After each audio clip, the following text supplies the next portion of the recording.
BA part second के लोक प्रशासन के विद्यार्थियों को नमस्कार। आज हम कार्यपालिका के बारे में जानकारी प्राप्त करेंगे। इससे पूर्व हमने व्यवस्थापिका को सरकार के एक अंग के रूप में सरकार की अवधारणा, शक्ति पृथक्करण का सिद्धांत, व्यवस्थापिका क्या है, इसके कार्य, भूमिका, इसके प्रभावहीन व पतन होने के कारण और उसका मूल्यांकन की जानकारी प्राप्त की थी। और अब कार्यपालिका के बारे में जानेंगे। कार्यपालिका सरकार का एक भाग है जो विधियों एवं नीतियों का क्रियान्वित करती है। यह सरकार का द्वितीय महत्वपूर्ण अंग है जो व्यवस्थापिका द्वारा निर्मित नीतियों को लागू करने का कार्य करती है। अब हम कार्यपालिका का अर्थ एवं परिभाषा की जानकारी प्राप्त करेंगे। विभिन्न विद्वानों ने कार्यपालिका को परिभाषित किया है, जिनमें से प्रमुख निम्न है। प्रसिद्ध विचारक गिलक्राइस्ट ने कार्यपालिका की व्याख्या इन शब्दों में की है: कार्यपालिका सरकार का वह अंग है जो कानून के रूप में अभिव्यक्त जनता की इच्छा को कार्य के रूप में परिणित करता है। यह वह धुरी है जिसके चारों ओर राज्य का वास्तविक प्रशासन तंत्र घूमता है। गवर्नर ने कहा कि व्यापक तथा सामूहिक अर्थ में कार्यपालिका में वे सभी कर्मचारी तथा संस्थाएं आ जाती है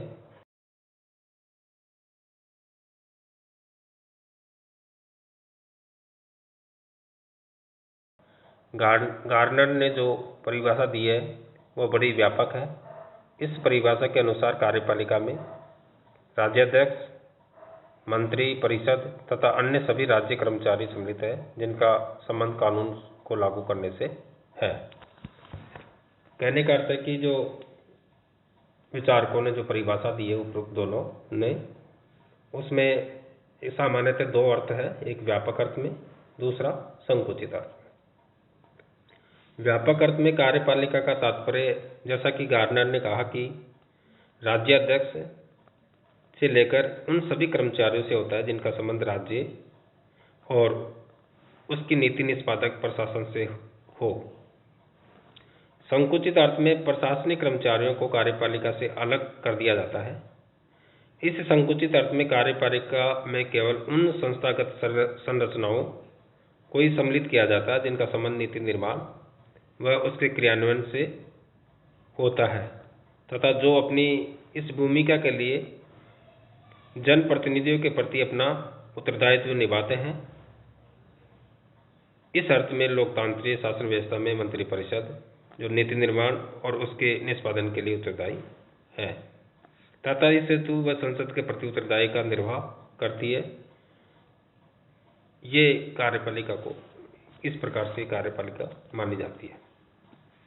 कार्यपालिका के इस व्यापक और संकुचित अर्थ के आधार पर कुछ विचारकों ने इसे दो भागों में बांटा है: राजनीतिक कार्यपालिका और स्थायी कार्यपालिका। स्थायी कार्यपालिका का अर्थ है लोक सेवाएं, जो कर्मचारी उसमें कार्यरत होते हैं। राजनीतिक कार्यपालिका प्रशासन से संबंधित नीति निरूपण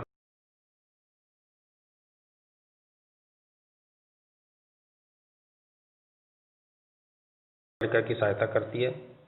यहाँ यह उल्लेख करना प्रासंगिक है कि इस अध्याय में कार्यपालिका शब्द का प्रयोग राजनीतिक कार्यपालिका के लिए ही किया जा रहा है और ऐसा करते समय पाठ्यक्रम के दिशा निर्देशों को ही प्रेरक माना जा सकता है। आधुनिक लोकतांत्रिक व्यवस्था में कार्यपालिका निकाय सरकार के अन्य दो निकायों की तुलना में अधिक महत्वपूर्ण हो गया है या हो गई है। कार्यपालिका का महत्व इस बात से स्पष्ट है कि कार्यपालिका सरकार का एक अंग मात्र है, किंतु व्यवहार में प्राय सरकार शब्द का प्रयोग कार्यपालिका के लिए ही किया जाता है। कार्यपालिका के प्रकार देखेंगे, कितने प्रकार की कार्यपालिका है। वर्तमान विश्व में कार्यरत कार्यपालिकाओं के विभिन्न प्रकारों का विवरण इस प्रकार है। जो पहला जो प्रकार है अपने कार्यपालिका का, वह है संसदीय और अध्यक्षीयात्मक कार्यपालिका। संसदीय और अध्यक्षात्मक कार्यपालिका। पहले, जिन देशों में मंत्रिपरिषद संसद के प्रति उत्तरदायी होती है,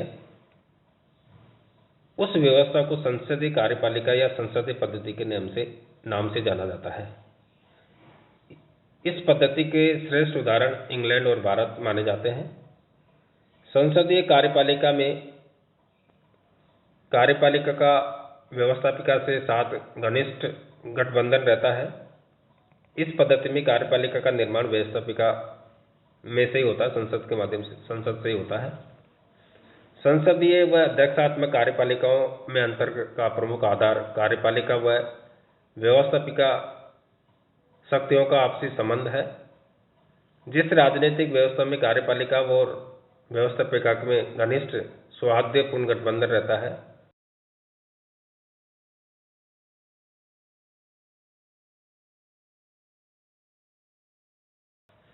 अध्यक्षात्मक कार्यपालिका उसे कहते हैं जिसमें व्यवस्थापिका और कार्यपालिका शक्ति पृथक्करण के अंतर्गत पृथक पृथक होती है। संविधान द्वारा व्यवस्थापिका और कार्यपालिका तथा न्यायपालिका की शक्तियों का विभाजित किया जाता है। इस तरह की कार्यपालिका में राज्य का अध्यक्ष राष्ट्रपति देश का सर्व होता है। इसमें कोई नाम मात्र की कार्यपालिका नहीं होती। राष्ट्रपति ही देश का सबसे सर्वा होता है तथा इसमें समस्त शक्तियां केंद्रित होती है। राष्ट्रपति अपनी मंत्रिपरिषद स्वयं बनाता है, जिसकी सहायता से वह शासन के कार्यों का संचालन करता है। मंत्रिपरिषद के वे सदस्य व्यवस्थापिका के सदस्य नहीं होते और न ही उसके प्रति वो उत्तरदायी होते हैं।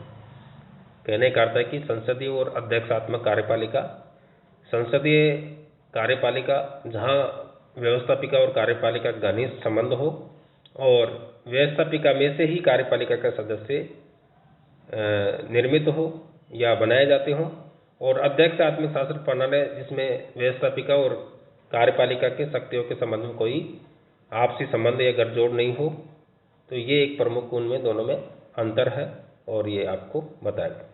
अब ये दूसरा है नाम मात्र की और वास्तविक कार्यपालिका। देखो, नाम मात्र की कार्यपालिका जहां संसदीय शासन प्रणाली वाले देशों में जो संवैधानिक अध्यक्ष के नाम से कार्यपालिका, नाम मात्र की कार्यपालिका कहा जाता है, जिसे संवैधानिक दृष्टि से देश की समस्त शक्तियां प्राप्त होती है, किंतु व्यवहार में उसका उपयोग वह स्वयं नहीं करता बल्कि मंत्रिमंडल करता है। उदाहरणतः ब्रिटेन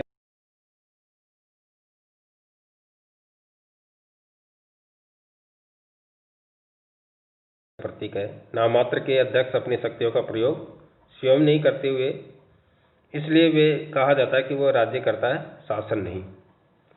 कहने का अर्थ है कि नाम मात्र की, जैसे भारत में जो संसदीय शासन प्रणाली है वहाँ पर नाम मात्र और वास्तविक कार्यपालिकाएं पाई जाती है या विद्वान रहती है। भारत के राष्ट्र में समस्त कार्यपालिका शक्तियाँ निहित है और वह सर्वोच्च व्यक्ति है, लेकिन उन सभी शक्तियों का उपयोग वह अपने मंत्रिमंडल के सहयोग से, और मंत्रिमंडल का प्रमुख प्रधानमंत्री होता है, उनके वास्तविक जो कार्यपालिका का उसके आधार पर वो करता है। इसलिए इसमें नाम मात्र की और वास्तविक कार्यपालिका दिखाई देती है अपने को। संसदात्मक शासन व्यवस्था में संविधान द्वारा इस नाम मात्र की कार्यपालिका को जो शक्तियां प्रदान की जाती है, वो व्यवहार में उन शक्तियों का प्रयोग प्रधानमंत्री की अध्यक्षता में मंत्रिपरिषद द्वारा किया जाता है। इसलिए प्रधानमंत्री सहित उसकी मंत्रिपरिषद को वास्तविक कार्यपालिका कहते हैं। देश की संपूर्ण प्रशासनिक शक्तियां इसी वास्तविक कार्यपालिका में केंद्रित होती है। नाम मात्र की कार्यपालिका और वास्तविक कार्यपालिका का यह भेद संसदीय प्रणाली वाले देशों में ही पाया जाता है, अध्यक्षात्मक शासन प्रणाली वाले में नहीं। तीसरा, एकल और बहुल कार्यपालिका। एकल कार्यपालिका तात्पर्य उस कार्यपालिका से है जिसमें निर्णय निर्माण की कार्यकारी शक्तियां एक मुखिया के हाथों में केंद्रित होती हो। शासन की सुविधा की दृष्टि से कार्यपालिका शक्ति का विभाजन अवश्य हो सकता है, किंतु अंतिम रूप से शासन की व्यवस्था हेतु एक ही व्यक्ति उत्तरदायी होता है। वर्तमान समय में अमेरिका का राष्ट्रपति एकल कार्य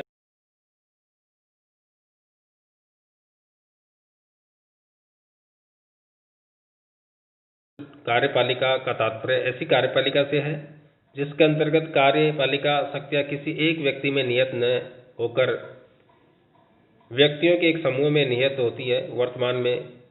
वर्तमान युग में स्विट्जरलैंड इस प्रकार की कार्यपालिका का श्रेष्ठ उदाहरण है। स्विट्जरलैंड में कार्यकारिणी शक्ति 7 सदस्यों के एक संघीय परिषद में नियत होती है। 7 समान स्तरीय सदस्यों की यह कार्यपालिका सामूहिक रूप से राज्य की कार्यपालिका शक्तियों का उपयोग करती है। स्विट्जरलैंड की बहुल कार्यपालिका अपने आप में संसदीय और अध्यक्षीय शासन प्रणाली के गुणों का मिश्रण मानी जाती है। इस अवस्था में जहां एक और संसदीय प्रणाली के उत्तरदायित्व के गुण को ग्रहण किया गया है, वहीं दूसरी ओर अध्यक्षात्मक व्यवस्था के स्थायित्व के गुण को भी अंगीकार किया गया है। इसके अंतर्गत किसी भी एक व्यक्ति के निरंकुश होने की आकांक्षा नहीं रहती। स्विट्जरलैंड में बहुल कार्यपालिका की सफलता का कारण उस देश की सर्वश्रेष्ठ परंपराओं को माना जाता है जो स्विट्जरलैंड की भूमि और वातावरण की विशेष उपज है, किंतु विश्व के अन्य अधिकांश देशों में एकल कार्यपालिका का ही श्रेष्ठ और व्यवहारिक मानी जाती है।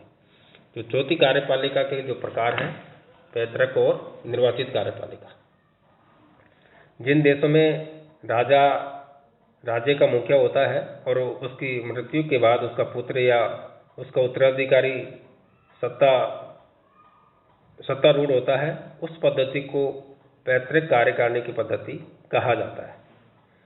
इंग्लैंड, जापान, नेपाल, स्वीडन आदि इस प्रकार की पैतृक कार्यकारिणी देखने को मिलती है। जिन देशों में राज्य का अध्यक्ष जनता द्वारा